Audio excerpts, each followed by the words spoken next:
Bueno, buenas tardes. Bueno, vamos a dar por finalizado este segundo Congreso Internacional sobre Cultura Visual Iberoamericana con la participación de Juan Luis González García, quien nos va a brindar la conferencia de cierre. Antes de presentarlo formalmente, la idea de invitarlo Juan Luis tuvo que ver con su bibliografía, con sus textos, que fueron desde un comienzo un lugar de referencia para discutir con nuestros equipos acerca de estos temas. Y bueno, realmente fueron trabajos que debatimos con mucho gusto. Entonces, resultaba natural también pedirle que fuera quien cierre este congreso sobre este tema, dada su trayectoria y todo lo que ha publicado y ha compartido con nosotros sobre estos temas. Así que muchísimas gracias, Juan Luis, por aceptar. Nos hubiera encantado si hizo un intento de que viniera, pero será la próxima. Sé que él hizo el intento también, pero bueno, no pudo ser, así que eso se lamenta.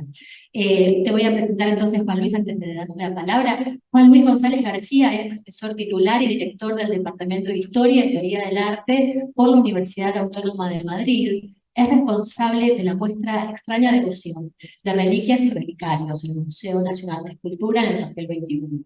Su labor investigadora se centra en el estudio del coleccionismo cortesano y de las conexiones entre arte y prácticas devocionales en el Renacimiento y el Barroco hispánicos, temas a los que ha dedicado, entre otras publicaciones, su libro Imágenes Sagradas, Predicación Visual en el Siglo de Oro, reeditado en 2023.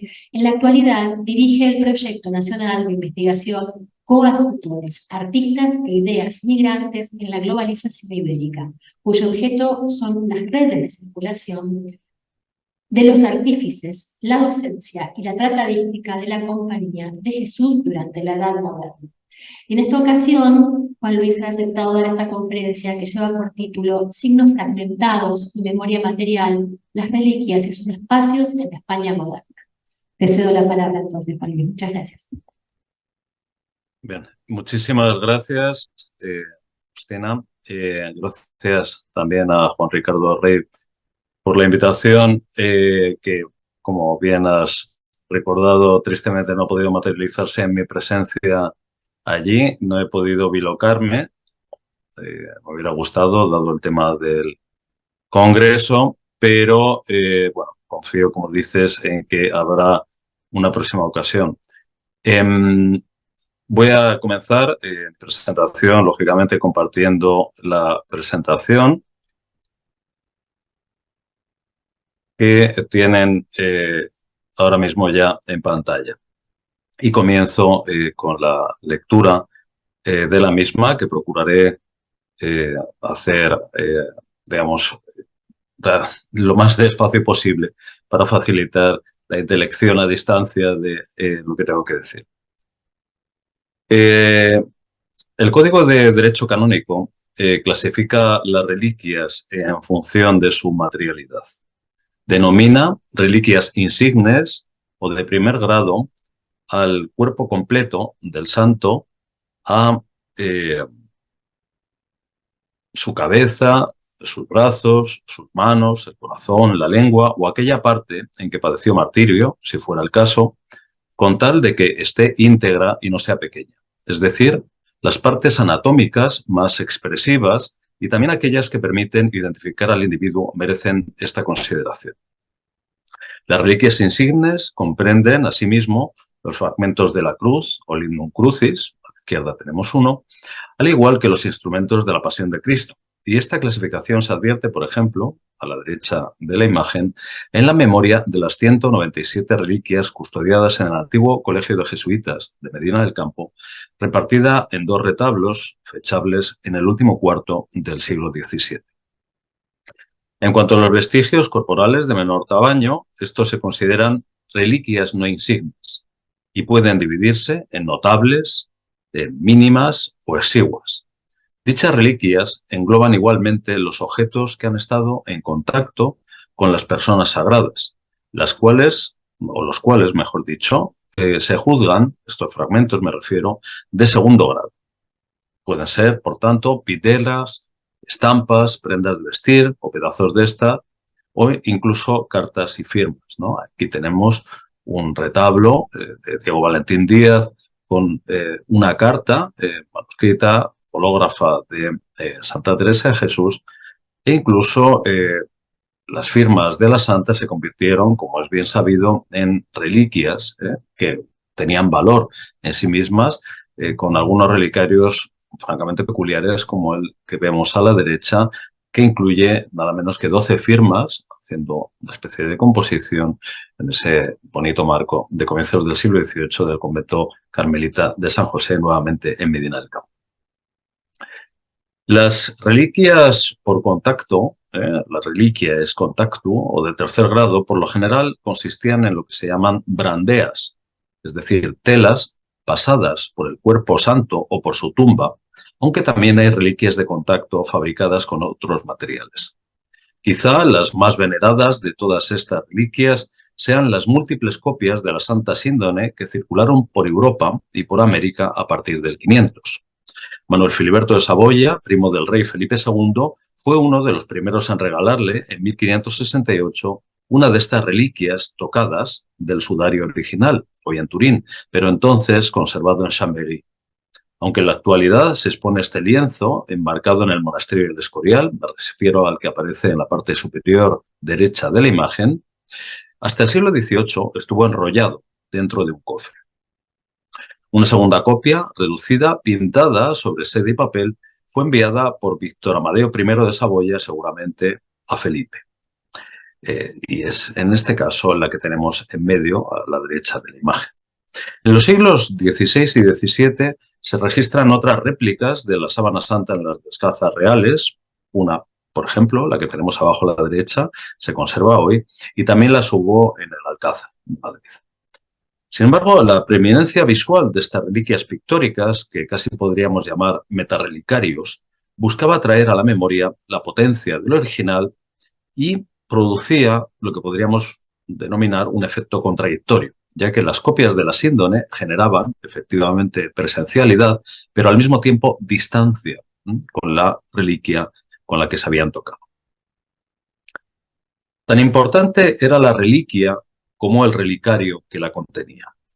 Estos lujosos objetos servían para exhibir y proteger el fragmento corporal, evitando que fuera tocado o se degradase por el contacto con agentes externos.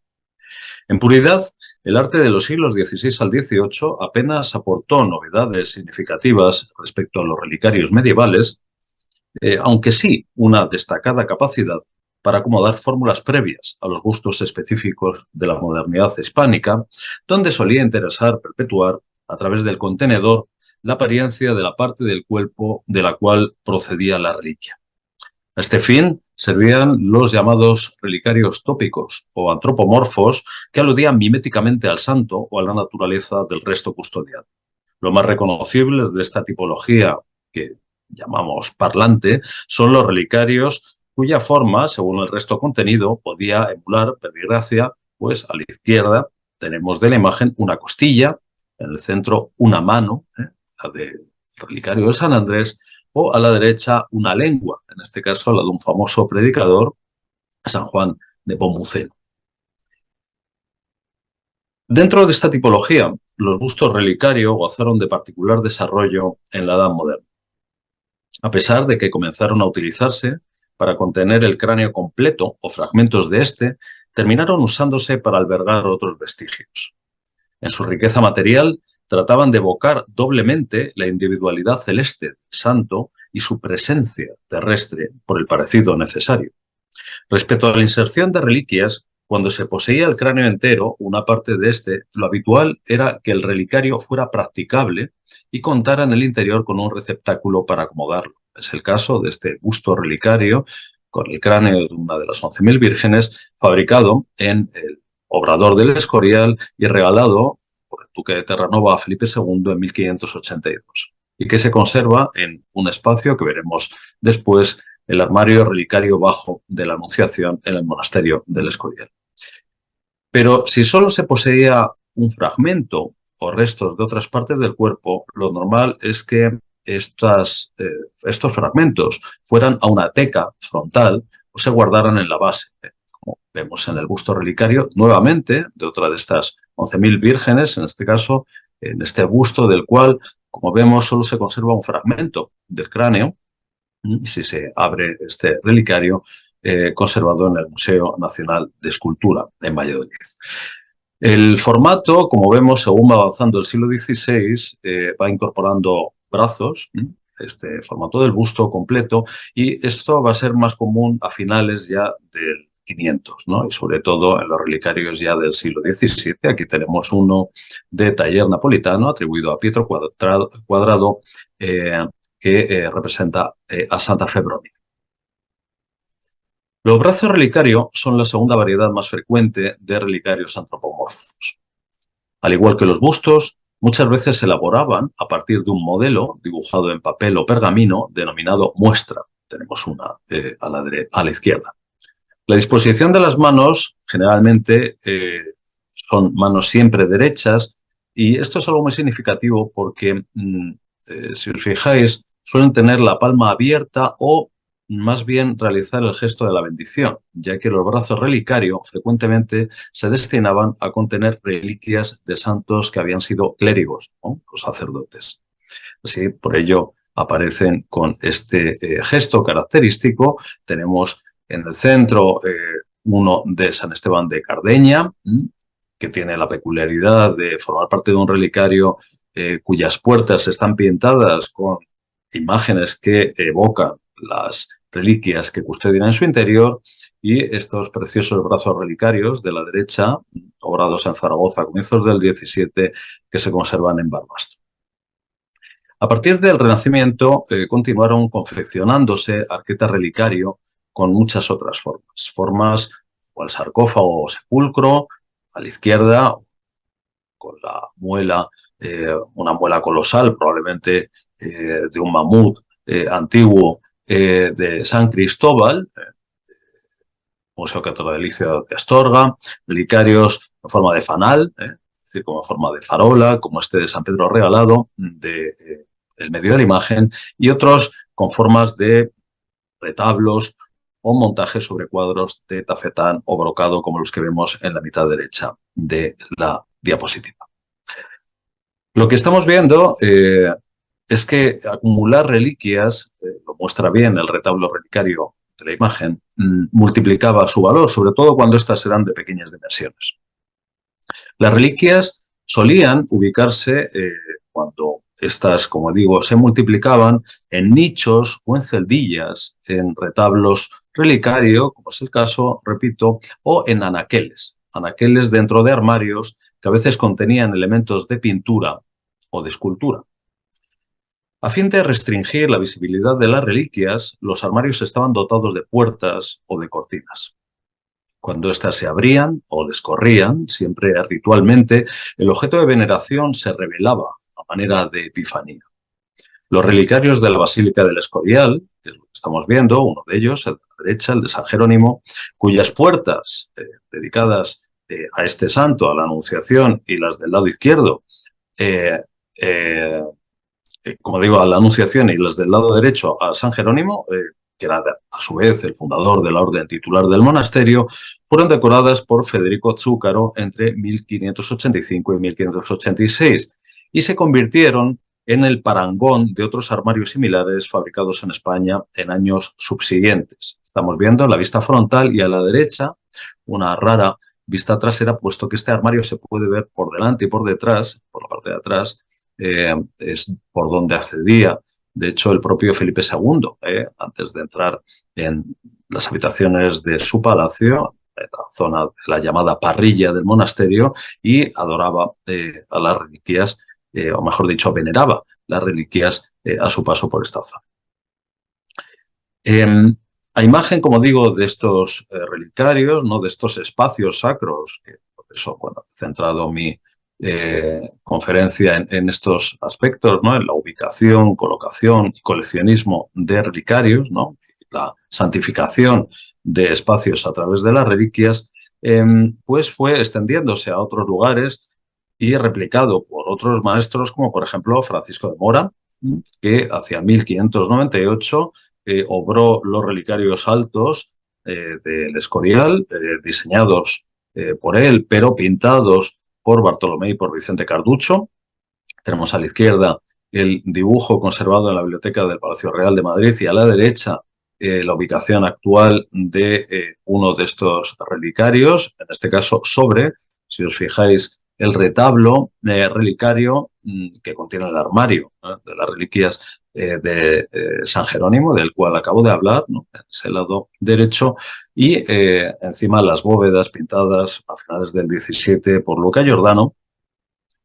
Pero también en la estela de estos relicarios que venimos viendo de finales del 16, pues los propios Bartolomé y Vicente Carducho volvieron a pintar entre 1604 y 1606 las puertas de otro par de armarios relicarios para el convento franciscano de San Diego en Valladolid, también otra vez con un diseño de mora y centrados igualmente, ¿no?, en esta dupla de imágenes, la Anunciación y en esta ocasión no San Jerónimo, porque estábamos hablando del monasterio de San Diego, es decir, una fundación franciscana, así que se dedicó a la estigmatización de San Francisco, el armario que vemos a la derecha, ¿no? Pero como vemos, el concepto era exactamente el mismo.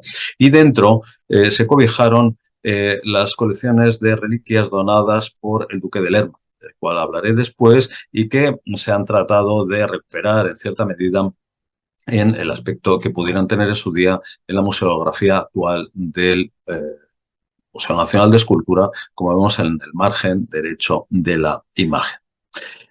A un discípulo de Mora, Francisco de Cuevas, se ha atribuido el proyecto de un armario relicario que se fecha hacia 1603 y que pudo tener por destino la capilla de los Marqueses de Velada en la Catedral de Ávila, dedicada a Santa Ávila. El proyecto, como vemos en este modelo de la Biblioteca Nacional de España, a la izquierda, no fue llevado a cabo de forma literal, como se advierte en lo hoy conservado de la capilla renombrada, la antigua capilla de los Marqueses de Velada, como digo, renombrada como Capilla del Sagrado Corazón. Es visitable en la Catedral de Ávila, que vemos que solo en parte se asemeja al diseño de este Francisco de Cuevas. La exposición colectiva de reliquias asumía en ocasiones una estructura, como vemos, anidada, donde los relicarios se instalaban en retablos o en armarios y estos a su vez en capillas, las cuales funcionaban al mismo tiempo como estructuras arquitectónicas o como, podríamos decir, macrorelicarios. El paradigma remoto era el Arca de la Alianza. Según el Éxodo, donde se describe, esta consistía en un cofre de reliquias que terminaría reservado en el Sancta Sanctorum del Templo de Jerusalén. Aquí tenemos una imagen que proyectaba ayer Fernando Guzmán y que, desde luego, sirvió muy claramente a otros diseñadores de espacios relicario en la península ibérica. Y vamos a ver ahora unos cuantos ejemplos, ¿no?, de esta fantástica estampa de libro sobre el Templo de Jerusalén de Jerónimo Prado y Juan Bautista Villalpán, este famoso texto de estos jesuitas.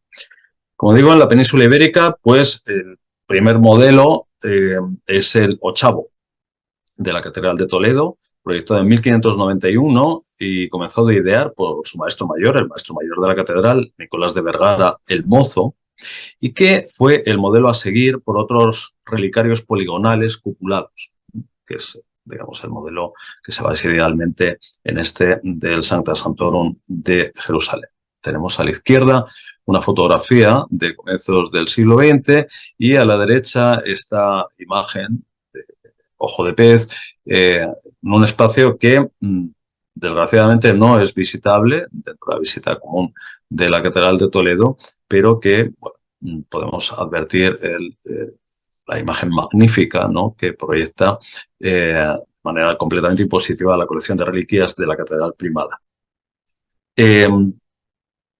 Otra fundación parecida, de hecho se debe al mismo arquitecto, Nicolás de Vergara el Mozo, es la Capilla de las Reliquias del Monasterio de Guadalupe, de 1595, y a la derecha tenemos una reconstruida. El espacio ahora mismo está muy cambiado y de hecho no es visitable tampoco en el convento de San Pablo, este relicario diseñado para la fundación antedicha, una de las fundaciones antedichas del duque de Lerma.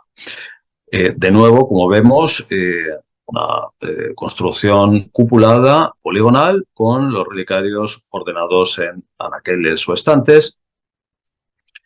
Y también en Valladolid el relicario diseñado por Diego y Francisco de Praves, otra vez discípulos de Mora. Como vemos, hay una especie de corriente estilística obvia en todos estos lugares, por estos autores que para el convento de Portaceli o Portacueli de Valladolid hicieron en 1616, un convento que en el aspecto actual no se conserva, ¿no? Pero tenemos afortunadamente este proyecto del Archivo Histórico Nacional. Muy semejante a este es la hoy arruinadísima, se conservan apenas los cimientos, de la capilla de las reliquias del monasterio franciscano de Nuestra Señora de la Salceda, en el pueblo de Peñalver, en Guadalajara, que Fray Pedro González de Mendoza, hijo de la princesa de Éboli y amigo del duque de Lerma, fundó a comienzos del siglo XVII para exponer su colección personal de relicarios, que podemos advertir cómo era, más o menos gracias a esa estampa de Francisco Eilán de 1616.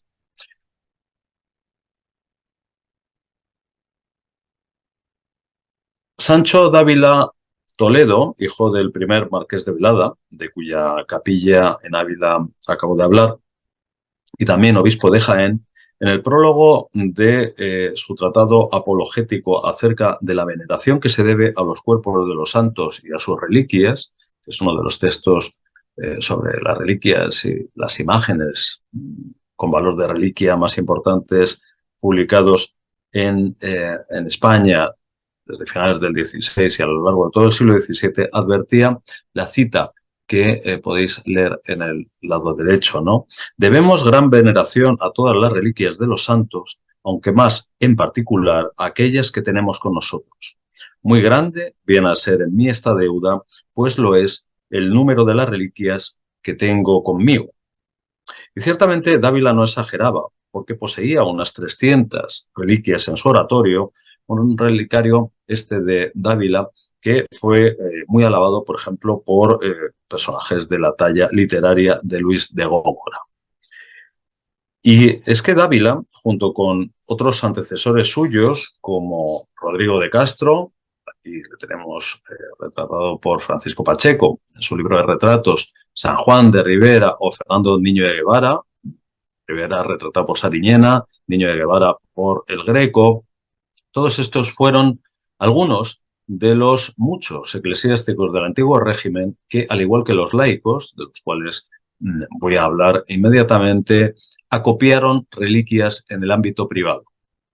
Reliquias, estas agregadas, que aunque gozaron de un estatuto de veneración o acceso, podríamos decir, semipúblicos, terminaron siendo donadas a capillas patrocinadas, fundaciones religiosas u otros herederos. Así pues, voy a dedicar esta segunda parte de la presentación a hablar del coleccionismo, ¿no?, de reliquias, del coleccionismo y del uso de las reliquias, cómo se emplean por parte de estos propietarios. La eficacia de las reliquias dependía, lógicamente, dependía y depende, son instrumentos todavía en uso, de sus capacidades milagrosas. Se empleaban para bendiciones, protecciones, exorcismos y, por supuesto, para curaciones, ya fuera por la pura cercanía del relicario o por aplicación directa del fragmento sacro sobre la parte del cuerpo afectada. Los ejemplos de estos usos se multiplican en los casos que personalmente conozco mejor, los Habsburgo españoles, desde mediados del siglo XVI. Y solo voy a poner un ejemplo al respecto, aunque este es muy significativo y está bien documentado.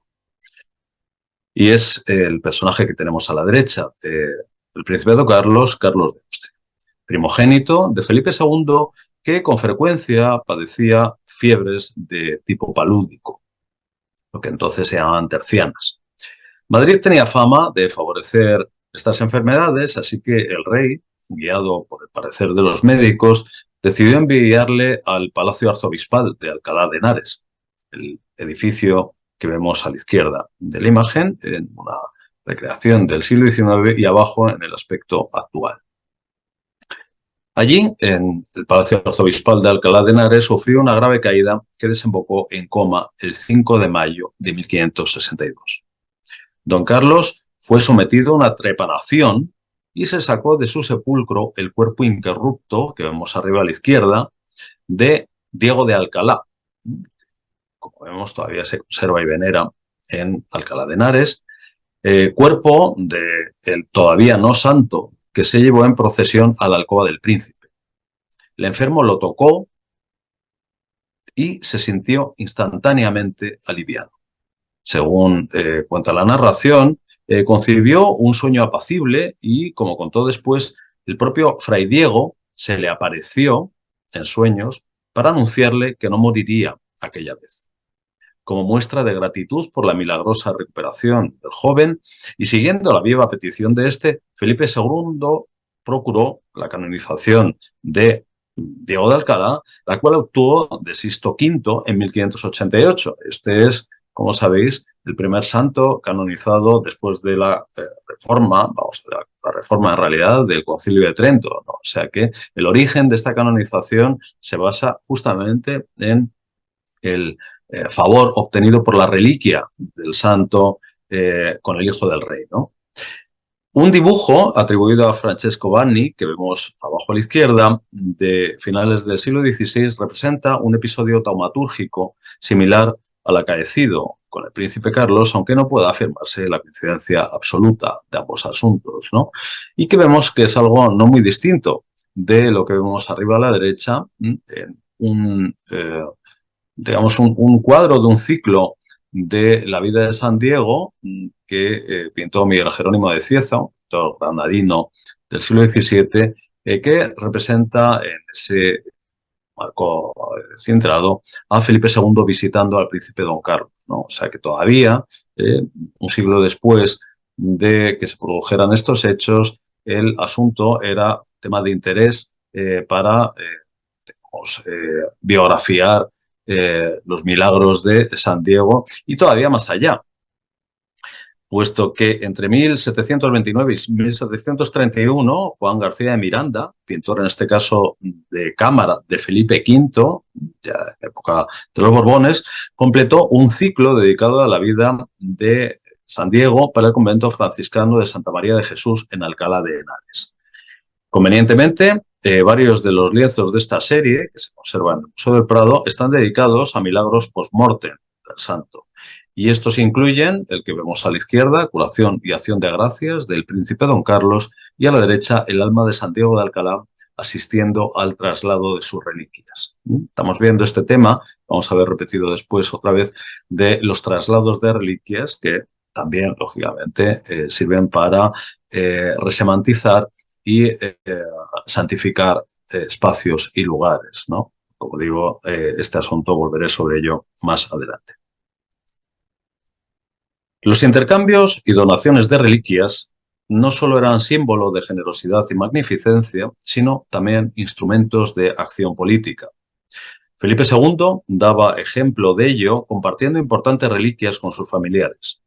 En 1572 cambió con su hermana Juana de Portugal o Juana de Austria, un dedo de San Lorenzo, que es la reliquia cuya auténtica vemos a la izquierda, procedente del convento romano de Aracoeli, y lo intercambió por un relicario que se conserva también, este relicario escultórico de San Jerónimo que vemos a la derecha, que todavía está en el monasterio del Escorial. Y es que, aunque el rey prudente no veía con buenos ojos aceptar regalos destinados a él o a sus ministros, sí que acogía con agrado el intercambio o envío de imágenes religiosas y de reliquias. Estos presentes piadosos deben así entenderse como producto de una red clientelar. La lista inabarcable de príncipes, aristócratas, cardenales, obispos o clérigos que le mandaron reliquias, ya fueran estas obsequios diplomáticos, muestras de gratitud instrumentos de promoción social o simples obligaciones, atestiguan los lazos de favor que anudaban la Europa católica. En 1576, por ejemplo, Maximiliano II regaló al monarca Felipe, con la intermediación de Francisco Hurtado de Mendoza, embajador en Praga y a su vez coleccionista de reliquias, de las que poseyó unas 150, la pieza que vemos a la izquierda, una de las ánforas de las bodas de Caná, eso decía, todavía hoy conservada en el Escorial, en la llamada capilla o camarín de Santa Teresa, un espacio que por sus dimensiones y localización fuera del circuito turístico, pues no suele visitarse, ¿no? Hurtado de Mendoza recibió también aquel año la cabeza del Papa San Sixto II, que su hijo, el segundo marqués de Almazán, hizo custodiar en una imponente arqueta relicario fabricada por Francisco Merino en 1601, que es la que tenemos a la derecha, que fue adquirida hace no muchos años para el Museo Nacional de Artes Decorativas. Sobre Merino también volveremos después, pues es un artífice de relicarios muy célebre en el siglo XVII. Otros relicarios, como el que vemos a la izquierda, el de San Víctor, obra nada menos que de Wenzel Janitzer, uno de los orfebres manieristas centroeuropeos más importantes del siglo, o este relicario de cristal de roca, que vemos a la derecha, que regaló el arzobispo de Maguncia, fueron, en este caso, parte de la dote de la cuarta y última esposa de Felipe II. Es decir, eran objetos que también formaban parte, digamos, tesaurífera de la propiedad de la reina, por tanto, como digo, de su dote. De todas formas, Felipe II tampoco aceptaba, sin más, las reliquias que se le ofrecían y dudaba de la legitimidad de algunas, sobre todo las venidas del Sacro Imperio. Es decir, este tipo de reliquias salvadas, rescatadas, que muchas veces tenían un origen un tanto sospechoso. Este es el caso de la Sagrada Forma de Gorkum, llegada en 1597 tras un periplo que discurrió por media Europa, por Malinas, Amberes, Praga y Viena, y también por parte de muchas de las reliquias de la Legión tebana o de las 11.000 vírgenes traídas de Colonia, de las cuales hablaré enseguida. Volveremos también después sobre el relicario de la Sagrada Forma. El relicario hoy es una pieza del siglo XIX, pero conserva dentro esta Sagrada Forma, ¿no? Esta, digamos, hostia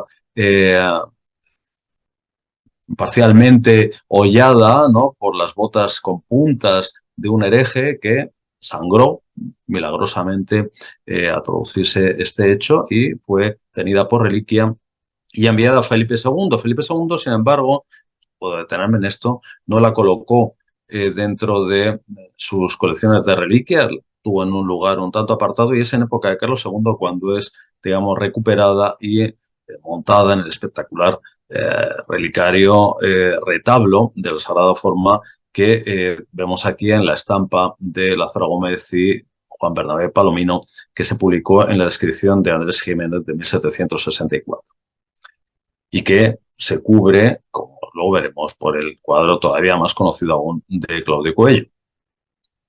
Hablábamos de las reliquias de las 11.000 vírgenes, de este tipo de relicarios tan famosos y tan replicados en la primera mitad del siglo XVI, sobre todo. Carlos V se alojó en Colonia, que es de donde procedían estas 11.000 vírgenes, donde había en Colonia un enorme cementerio romano de donde sacaban estas reliquias y allí estuvo en varias ocasiones, como digo, el emperador entre 1520 y 1521. Y tanto él como algunos señalados miembros de su séquito durante esta época aprovecharon para hacer acopio de reliquias. Y a su retorno a España, el emperador regaló a Francisco de los Cobos, su secretario principal entonces, 4 bustos relicarios en madera con vestigios de las santas Úrsula, Pinosa, Gregoria y Aurelia, que eran compañeras de Santa Úrsula, y el secretario imperial las depositó en su fundación funeraria de El Salvador, en Úbeda. Este conjunto de 4 relicarios cuatro bustos relicarios se suele asociar con este lote de aquí, que son tres, que se conservan en Nueva York. Se cree que estas pudieron ser, por lo menos una de ellas, y si no las tres, las que pertenecieron a Cobos. Otras de estas, voy a hacer un rastreo exhaustivo, hay muchas, solo voy a poner algunas de las mejores versiones, son las que trajeron, pues por ejemplo, Pedro de Toledo, marqués de Villafranca del Bierzo, Juan Alonso Pérez de Guzmán, sexto duque de Medina Sidonia, y las que tenemos aquí, que proceden de la colección del consejero imperial Ortuño Ibáñez de Aguirre, que se exponen en Vitoria. Esa, digamos, muestra así pentagonal, tan bonita, del Museo Diocesano de Arte Sacro.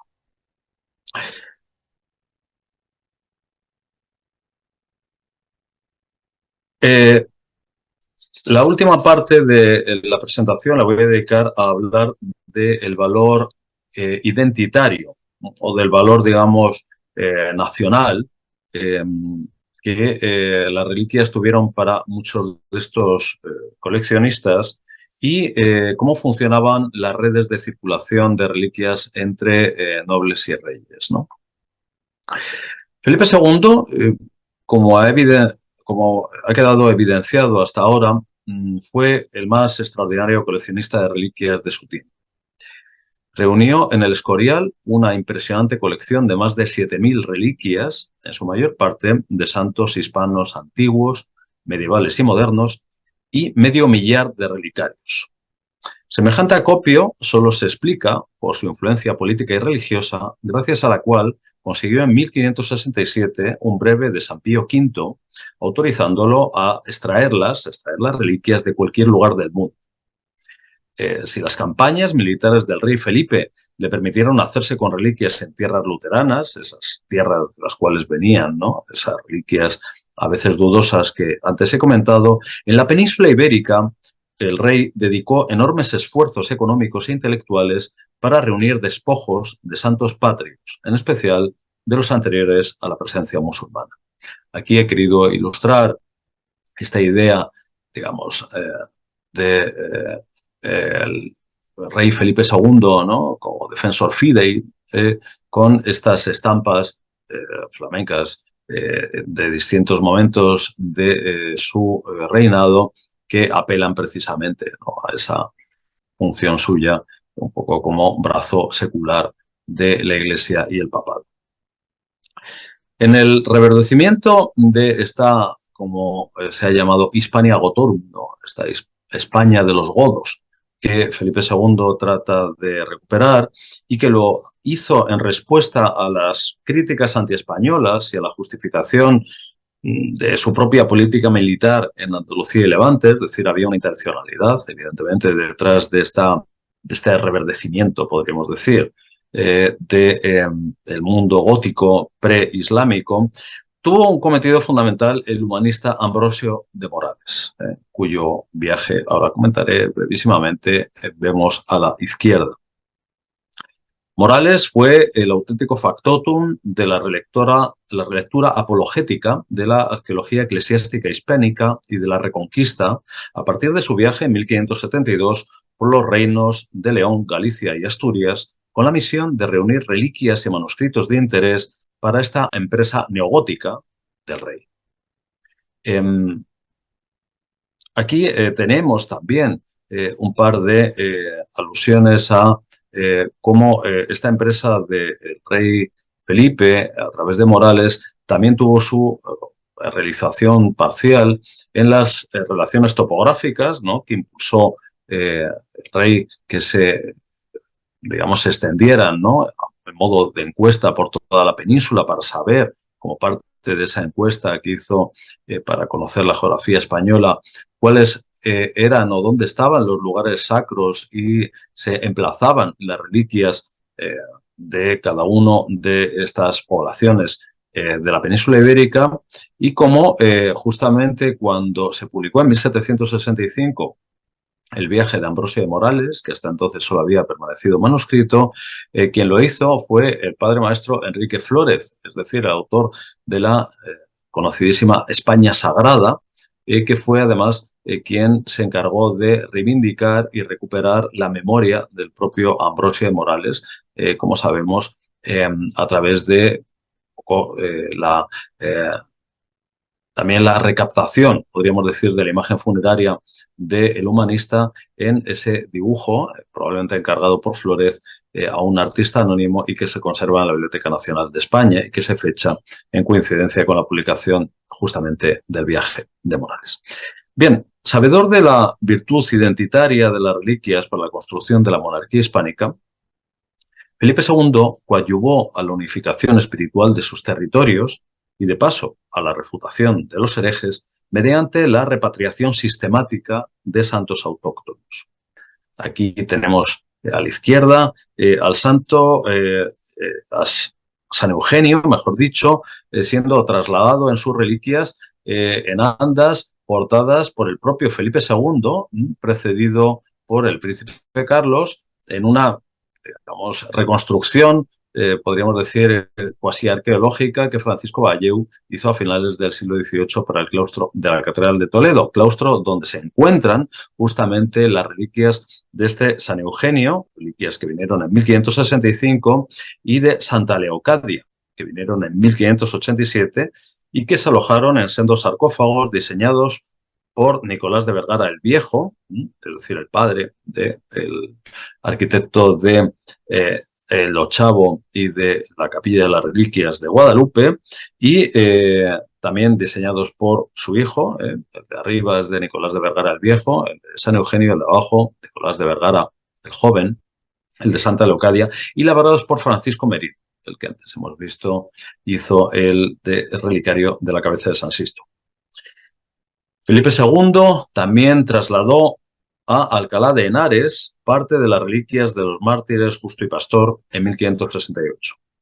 En Alcalá es donde se conserva el grueso de las reliquias. Las reliquias de estos santos están muy dispersas, todavía están, parte están en Narbona, parte están en Huesca, y la parte principal está en Alcalá, donde fueron martirizados los santos niños, y quedaron en el Escorial las canillas, es decir, las tibias de los santos. Y por eso el martirio de los santos Justo y Pastor, que tenemos a la izquierda de la imagen, pintado por Alonso Sánchez Cuello para uno de los altares de la basílica donde se custodiaban, bajo de ese cuadro justamente las reliquias de estos dos santos niños, pues enfatiza las piernas desnudas de los mártires, ¿no? Fijaos cómo el tema de las piernas aparece en la parte baja del lienzo muy claramente señalado, y también es esto muy interesante,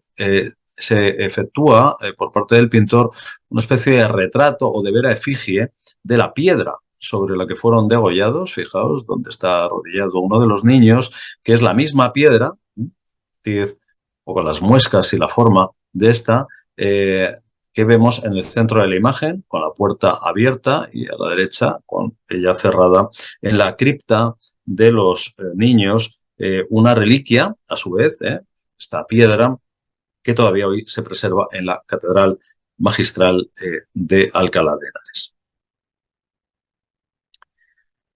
En el Escorial no solo se conservaban reliquias distribuidas, lo acabo de decir, ¿no?, en los altares de la basílica, sino también, como antes he dicho, en los armarios relicarios que había a ambos lados del presbiterio y los que estaban en la parte alta, también. De esta forma, los santos vestigios acompañaban visual y simbólicamente la celebración sacrificial de la Eucaristía y podían ser venerados tanto por el monarca como por sus súbditos el día de la festividad de San Lorenzo, cuando se abrían los armarios relicarios, y por toda clase de personalidades notables para los cuales pues, se enseñaban el resto del año.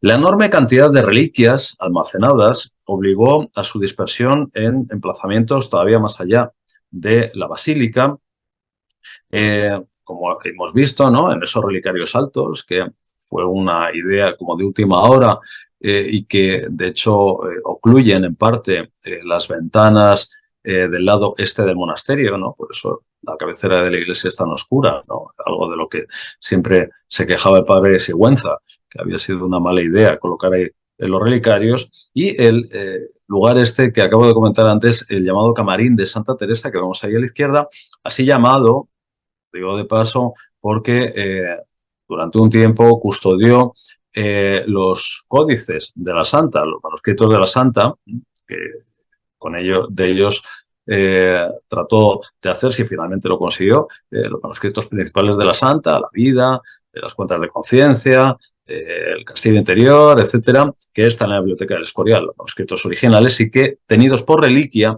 se custodiaron durante un tiempo aquí, ¿no? Y también en otros lugares de tránsito. O sea, siglo XVI, en el XVII había reliquias por todas partes.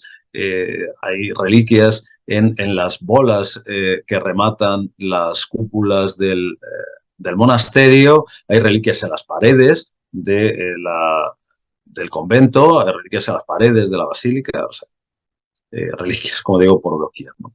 En 1690, Carlos II continuó esta tradición de Felipe II, también la tradición que continuó Felipe III, al cual tenemos distintos testimonios, por ejemplo, de González Dávila, ¿no? De cómo él utilizaba las reliquias, y emplazó delante del relicario de Gorkum, ¿no? Que colocó él en esta capilla, esta relicario, ¿no?, específico de la sacristía del monasterio, la adoración de la Sagrada Forma, que es un cuadro móvil que sube y baja en ocasiones especiales, y que aquí tenemos al propio rey Carlos II venerando el relicario de la Sagrada Forma de Gorkum, relicario sostenido por el padre Francisco de los Santos, uno de los cronistas del monasterio, una especie de trasunto a posteriori del propio Fray José de Sigüenza, como cronista también que fue del edificio. Por supuesto, el equivalente femenino del Escorial es el convento madrileño de las Descalzas Reales, instituido por Juana de Austria en 1559, 4 años antes, hay que decir, que la fundación de su hermano. Este monasterio de clarisas, panteón de Juana y de otras mujeres Habsburgo, llegó a contar con más de 400 reliquias. La mayoría llegaron allí mientras residieron la emperatriz María, que vemos a la izquierda, viuda de Maximiliano II, que después de que muriera volvió a Madrid en 1582, y su hija, la infanta Sor Margarita de la Cruz. El relicario, la sala relicario del monasterio de las Descalzas, se trata de un lugar formado en su mayor parte por regalos particulares que tenían la doble función de afianzar las relaciones entre las distintas monarquías católicas y de reforzar la piedad de las monjas. Casi la mitad de la colección eran presentes remitidos desde el Sacro Imperio. De hecho, es la procedencia también mayoritaria, sobre todo a finales del XVI y comienzos del XVII, de las profesas del monasterio. Luego, un tercio de esta colección de reliquias procedía del papado, y el quinto restante se dividía entre obsequios de Isabel Clara Eugenia, que envió durante su época como gobernadora en los Países Bajos a su tía María y a su prima Margarita, más otros regalos ya algo menores enviados por los virreyes americanos e italianos, Nápoles y Sicilia, y por los gobernadores españoles de Milán. Es decir, es un receptáculo interesantísimo y cada vez mejor investigado para conocer esas redes de sociabilidad cortesana de estas mujeres con todo el imperio, ¿no?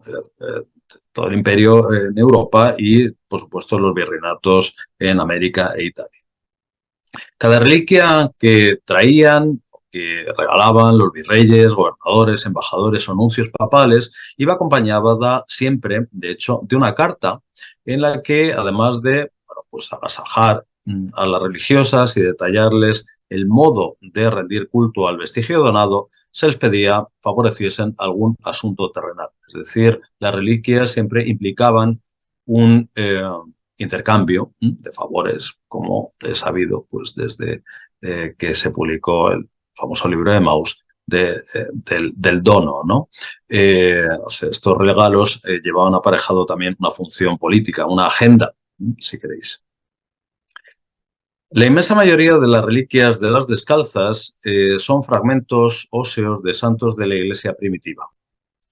Otro grupo importante, aunque más escaso en número, estoy hablando de unas 20 reliquias, que son reliquias en realidad bastante menores, casi siempre fragmentos de vestiduras o restos de sangre, pertenecen a religiosos beatificados o canonizados durante el siglo XVII. Reliquias de Teresa de Jesús, Ignacio de Loyola, Felipe Neri o Francisco de Borja. Los relicarios eran en ocasiones objetos reutilizados. Lo hemos visto antes con esos relicarios de la dote de Ana de Austria. Y en este caso, los que tenemos a la izquierda, que son en parte relicarios de las descalzas, y en el centro vemos algunos de ellos, estas arcas impresionantes que son prodigios del arte mueble de los siglos XVI y XVII, pues eran joyeros, o habían sido joyeros, escritorios, arquetas de viaje elaboradas en carey, nácar, lacas u otros materiales recubiertos de fina orfebrería. El cuidado de las reliquias suponía una de las labores principales del quehacer doméstico de las mujeres. Las reliquias podían venerarse in situ, en el espacio que acabamos de ver, la sala relicario, o sacarse en procesión al coro, al trascoro o al claustro alto. Vemos arriba una vista del claustro alto. O también podían recorrer la escalera principal delante del llamado balcón real, que vemos la fotografía de la derecha, con ese trampantojo, donde se figuran bajo la mirada perpetua de estos miembros de la familia real a Felipe IV, Mariana de Austria y a sus hijos Margarita y el que sería después el futuro Carlos II.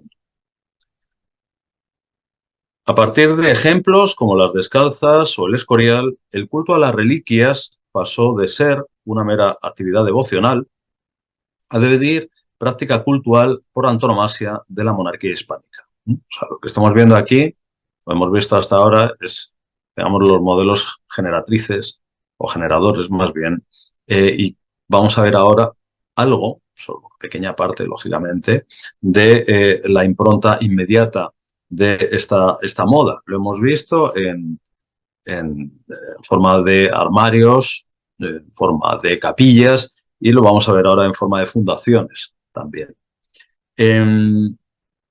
Y así como empezaron a coleccionar obras de arte siguiendo el modelo regio, pues las principales dinastías nobiliarias en España y fuera de España empezaron a dotar sus palacios y capillas de reliquias y de relicarios.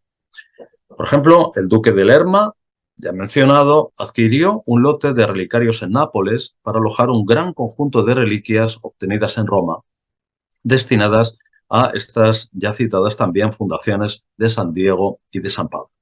Para este último lugar donó más de 120 relicarios dispuestos sobre anaqueles.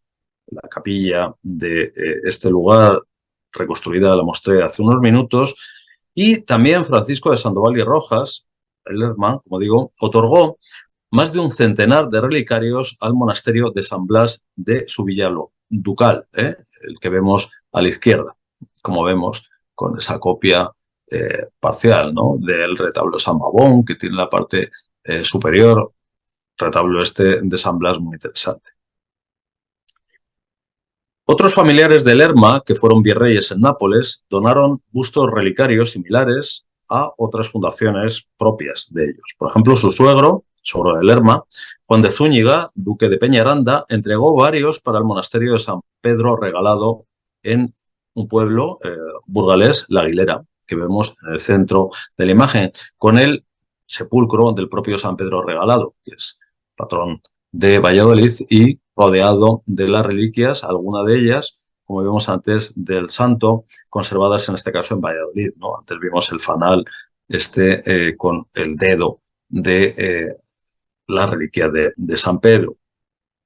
Y una de las hijas de Lerma, Catalina de la Cerda y Sandoval, que fue condesa viuda de Lemos, donó a una fundación suya, el convento de Clarisas de Monforte, en León, pues una importante colección recogida durante su virreinato entre 1610 y 1616. Es decir, estamos viendo, y es obvio subrayarlo, pero lo haré, que las reliquias son, digamos, objetos que en el caso sobre todo de estas reliquias paleocristianas, podríamos decir, se importan desde Italia y muchas veces son personalidades que han ocupado puestos de gobernación o virreyes en Italia quienes hacen acopio de estos objetos y bien allí o bien una vez traídas las reliquias a España encargan su montaje y su ubicación decorosa en esta clase de armarios o capillas.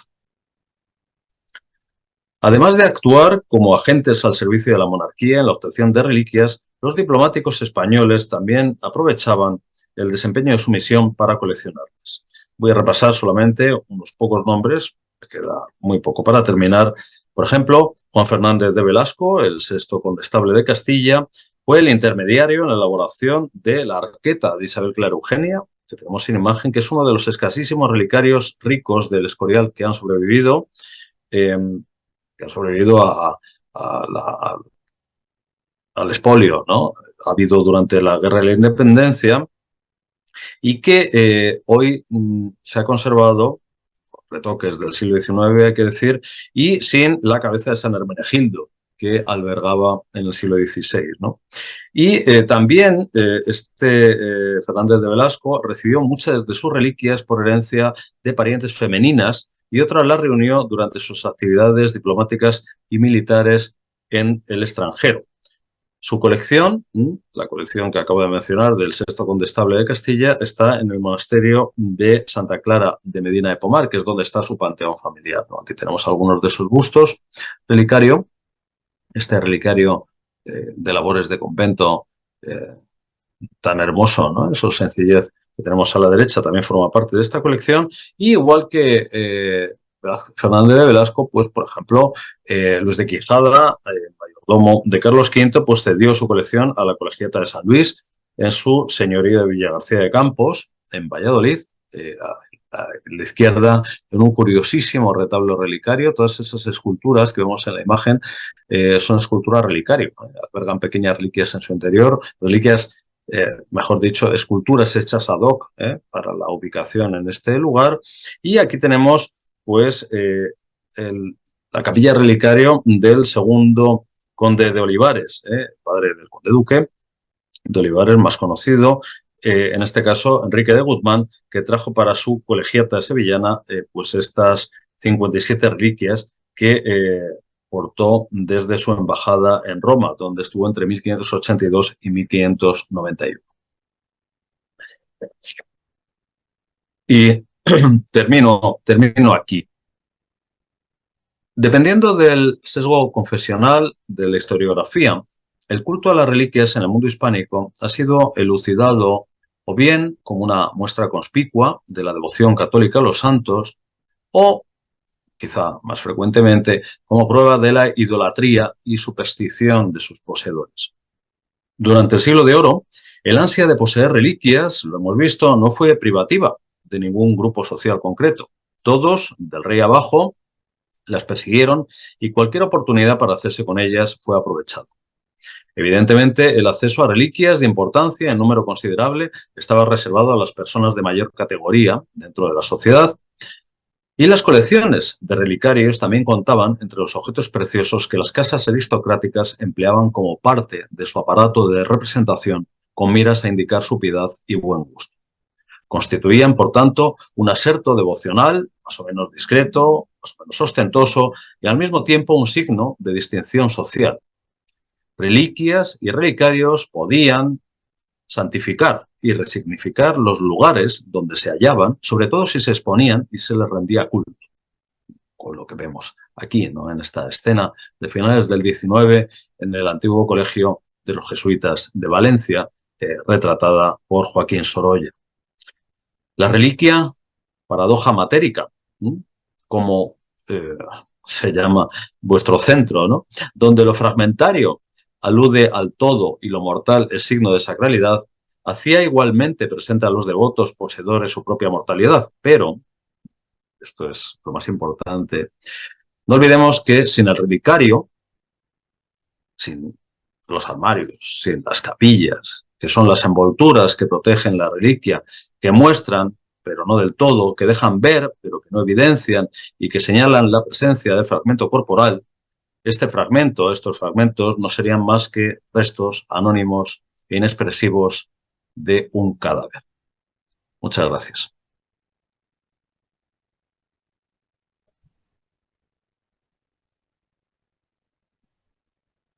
Muchas gracias, Juan Luis.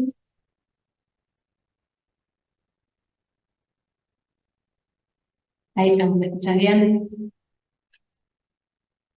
Yo te oigo bien, desde luego. Sí. Bueno, te agradezco muchísimo esta presentación, un placer, la verdad, de escucharte. Y bueno, se abren muchos comentarios, muchas preguntas acerca de esta cuestión que venís a traer, ¿no? A este cierre del Congreso, porque claramente las reliquias, lo sabemos, es ese objeto fundamental, ¿no? Para la consagración, para el armado de un espacio sacro. Entonces, de alguna manera son fundamentales, es un elemento que resulta principal. Y acá un poco lo rico de lo que estás presentando tiene que ver justamente con el aspecto del coleccionismo, porque no por nada ustedes hablaban de esa obsesión por las reliquias, ¿no? Creo que era ese el concepto que estaban utilizando en la exposición, ¿no? Una obsesión por las reliquias que se manifiesta claramente en estas imágenes que estás mostrando. Y entre lo religioso y lo laico, ¿no? Porque muchos de estos coleccionistas que nos comentaste son de la corte, son individuos que no están compartiendo esa conexión con la iglesia, sino que es este tesoro, ¿no? que guardan. Ahí pareciera que hay, bueno, pareciera como que la sacralidad se desdibuja un poco. Cuando vemos que se trata también de un coleccionismo que si lo pensamos desde una actitud, de una mirada más moderna, ¿no? Se conjuga con esa colección que, que en realidad tiene mucho poder simbólico en el dueño, en quien la posee. Y también otra cuestión que además de esta idea de una sacralidad que se podría desdibujar en los casos en los que analizás, cuando es tan fuerte entonces ese uso de las reliquias en tanto lo que señalabas de manera tan interesante, el regalo diplomático, el intercambio, ¿no? Esta red clientelar que señalabas. Pero también yo pensaba que quizás aquí, en el espacio, ¿no? Más sudamericano, colonial, quienes hemos visitado los templos, y acá miro al público porque hemos hablado mucho de visitar los templos, de recorrer el territorio, de hacer campaña, tenemos una idea de las reliquias como esos restos materiales que un poco no están tan al cuidado actualmente, ¿no? Como que me da la sensación que la idea de reliquia se nos convierte como algo que incluso atenta contra el decoro de algunos espacios sacros en la actualidad.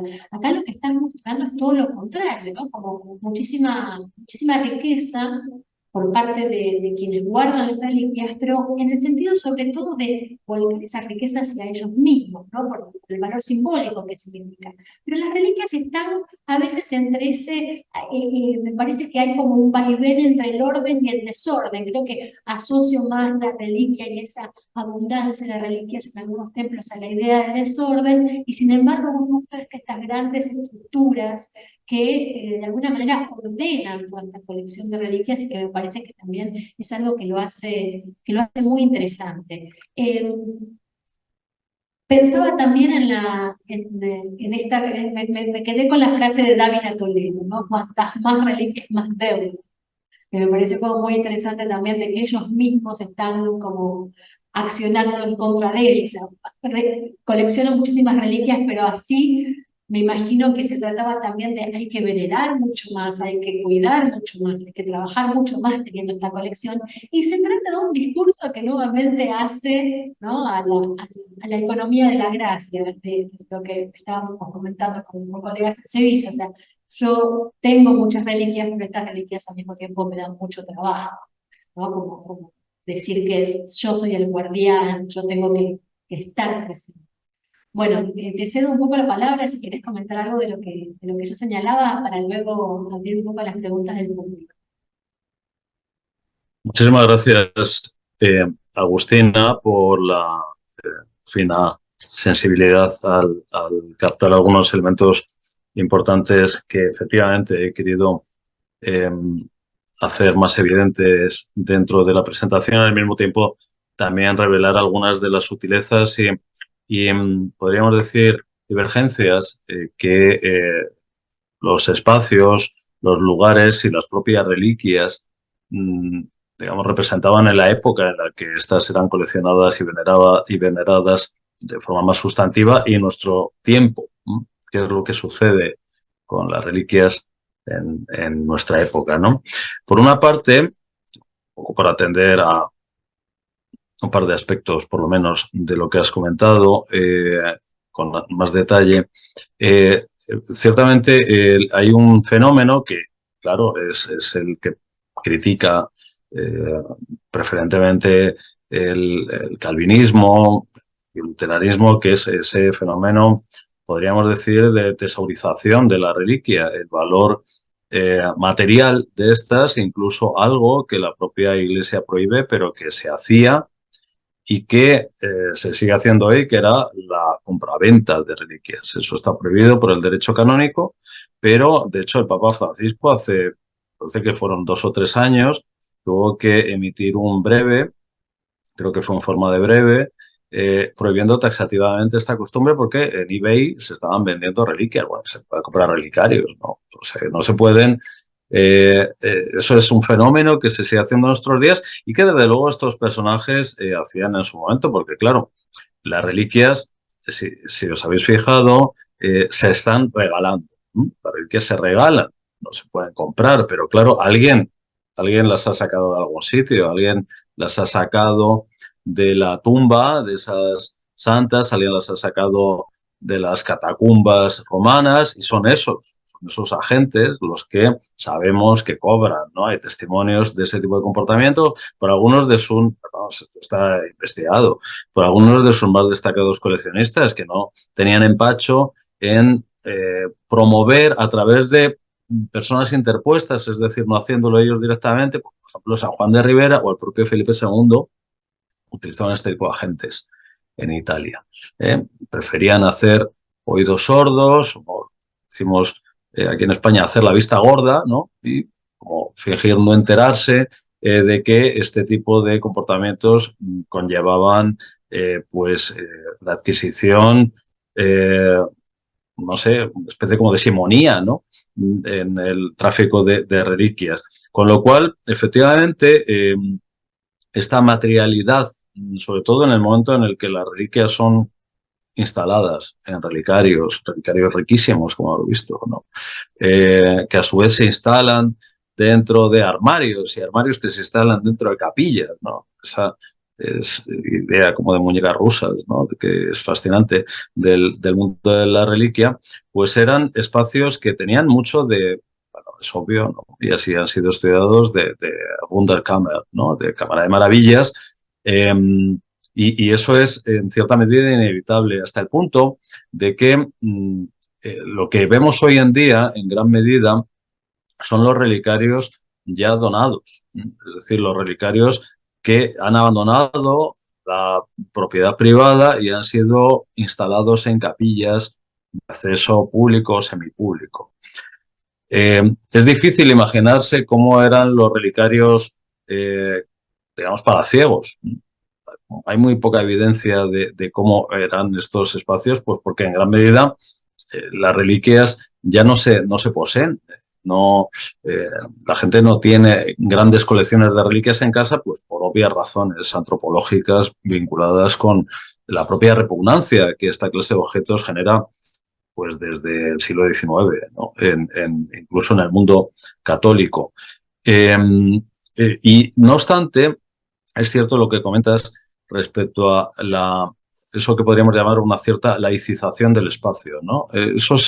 Los espacios de las reliquias, incluso los espacios dentro de catedrales y monasterios, es decir, espacios que son creados ad hoc por los cabildos o por, digamos, las comunidades, ¿no? En el caso del Cabildo de Toledo o los Jerónimos de Guadalupe, están, digamos, creando espacios que son espacios, primero, para uso personal de ellos. Generalmente estos relicarios no se permite el acceso al público. Eso es lo mismo con las colecciones de reliquias del Vaticano, ¿no? O sea, la reliquia se preserva y se exhibe o se hace ostensión de la misma ocasionalmente y solo en tiempos recientes pues se ha podido visitar. El relicario de Guadalupe se puede visitar, no así el de, no así el de Toledo, como he comentado. El relicario de la Colegiata de Olivares no se puede visitar, lo tienen que abrir es profeso, hay otros que sí. Bueno, o sea, los relicarios en tiempos recientes, me refiero ahora ya a el tema un poco relacionado con la museografía o la museografía contemporánea de este tipo de lugares, es decir, la exhibición de la reliquia en el siglo XXI, tiende a ser algo problemático. Y, y, eso se evidencia en digamos, en la distancia que el espectador experimenta, esta distancia un poco que tú como propia, y imagino que el público como interesados en este mundo pues a lo mejor no experimenta, pero el público normal sí que, digamos, siente esa, como diría yo, ¿no? Esa dualidad, ¿no? Esa atracción, pero al mismo tiempo pues un poco aversión, ¿no? Ante este tipo de objetos, sobre todo cuando están concentrados. O sea, que esa idea que se producía de forma acumulativa como de ser lugares de enfatización de la santidad y de que cuantos más mejor y cuantos más acumulados y cuantos más apelotonados, o sea, la idea es que se vean y que se vean de manera ordenada, en estantes, que sean lugares maravillosos, increíbles y demás, pues eso ahora, bueno, pues es realmente difícil de ver. Ahí, pues, no sé, pienso, por ejemplo, también en el relicario de los jesuitas de Valladolid, que es uno de los espacios más fascinantes que se puede ver en esa ciudad y que prácticamente la iglesia de San Miguel pues no va nadie, ¿no?, a visitarla. Y así sucede un poco con todo. En este caso, en lo que has comentado sobre la exposición, ¿no? Ya termino, que hicimos de Extraña Devoción, de la cual pues parte, lógicamente, bastante de lo que aquí he presentado, que son géneros, ¿no?, que utilizamos en ese catálogo y también que expusimos en la muestra, pues un poco nos causó muchísimos quebraderos de cabeza, ¿no?, de cómo hacer la exposición atractiva de una forma histórico-artística, al mismo tiempo que no fuera una exposición, podríamos decir, pastoral o catequética, como muchas veces sucede con las exposiciones de objetos sacros, y que al mismo tiempo fuera moderna y que hablase al espectador contemporáneo, ¿no? En cierta medida, yo creo que parte algo de éxito sí que tuvimos dentro de las limitaciones que tristemente hubimos de sufrir en España, como en tantos lugares del mundo, a cuenta del COVID, ¿no?, puesto que esta exposición se hizo en el año 21, en plena pandemia, pero bueno, yo creo que también fue una exposición que justamente por tratar de estos asuntos en esos tiempos de muerte y horror, como fueron los de la pandemia, pues vino bastante al caso, ¿no? Y ya acabo aquí. Gracias, Agustina, y perdona la longitud de mi intervención.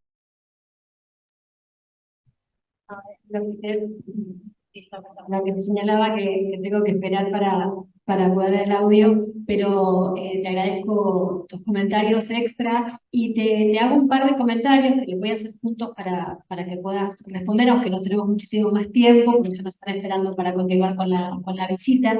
Y Magdalena Benson de YouTube, quien expuso en la mesa anterior, señalaba que otros ejemplos barrocos hubo, como la urna relicario de plata para el cuerpo de San Luis Beltrán, en la capilla propia en el templo de Predicadores de Valencia. ¿Qué otros ejemplos barrocos hubo? Y luego acá Marina Junquera señalaba que, bueno, quisiera te agradece la conferencia y decir que tuvo el gusto de ver la exposición Extraña Devoción en Valladolid y su pregunta apunta a la identificación de los espacios y los agentes que intervienen en la producción de los relicarios antropomorfos. Tú mencionaste como un área de producción Nápoles y Marina decía que quería saber si en tu investigación pudiste identificar otras áreas o, por ejemplo, encargos específicos para la creación de contenedores de estos cuerpos sagrados. Muy bien, bueno, muchas gracias por ambas preguntas que voy a responder en breve. Bueno, el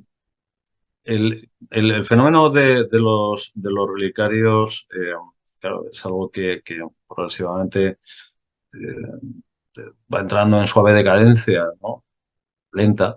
eh, y, eh, y bueno, aunque existen, por supuesto, relicarios en todas las épocas, incluido el siglo XIX y el siglo XX, ¿no? Que me refiero a relicarios objeto, no a capilla de relicario, el fenómeno, claro, es particularmente contundente en la época postridentina, por razones nuevamente obvias, ¿no? O sea, de respuesta a la crítica luterana de la veneración de las reliquias y cómo, de hecho, bueno, pues justamente el decreto famoso, ¿no? De la veneración de las imágenes y las reliquias, que unidas van en el decreto de la sesión 25ª dimanada del concilio, pues se defiende esta veneración, ¿no? O sea que es un fenómeno muy intenso hasta, podríamos decir, no sé, el primer cuarto del siglo XVII y después va decayendo.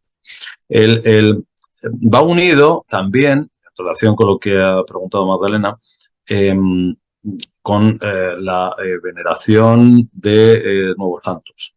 Entonces, claro, pues San Luis Beltrán, y lo que sucede con las reliquias, la reviviscencia, ¿no? En los cultos de Santa Teresa, San Juan de la Cruz, San Isidro, San Francisco de Borja, San Ignacio, San Felipe Neri, todo eso, bueno, los relicarios se van fabricando y se van un poco elaborando en función de las beatificaciones y canonizaciones, teniendo en cuenta que además, sobre todo del salto de la beatificación a la canonización, el culto a las imágenes de los santos, a las efigies y a sus reliquias, muchas veces es lo que los milagros post-mortem, obtenidos por obra de las reliquias, es lo que puede constituir la prueba de un proceso que encamina exitosamente a la canonización, como digo, del santo.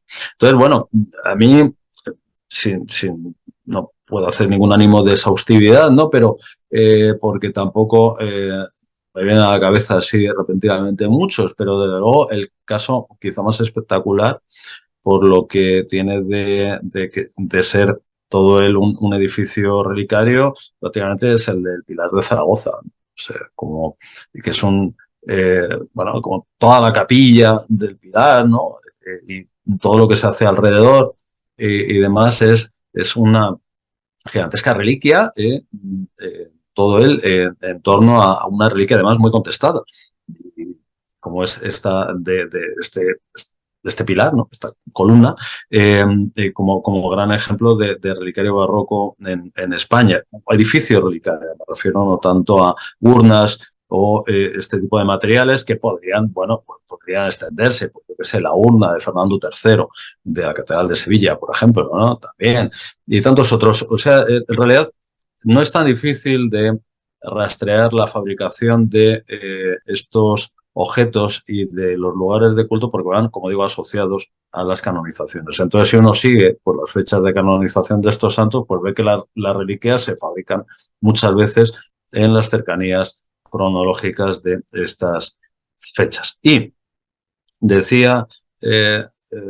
mm, la otra pregunta, o preguntaba sobre los agentes que fabrican los relicarios. Bueno, esto digamos, hay talleres especializados, digamos, que fabrican en masa, como son, pues, en Nápoles, que los elaboran de una manera particularmente, como se ha comentado antes, ¿no? Y está muy bien investigado en tiempos recientes, ¿no? Por Roberto Alonso, por ejemplo. Eh, Porque, bueno, hay una línea de circulación clara de reliquias catacumbales que se montan en Nápoles y se llevan a otros lugares del mundo hispánico y también se traen a América.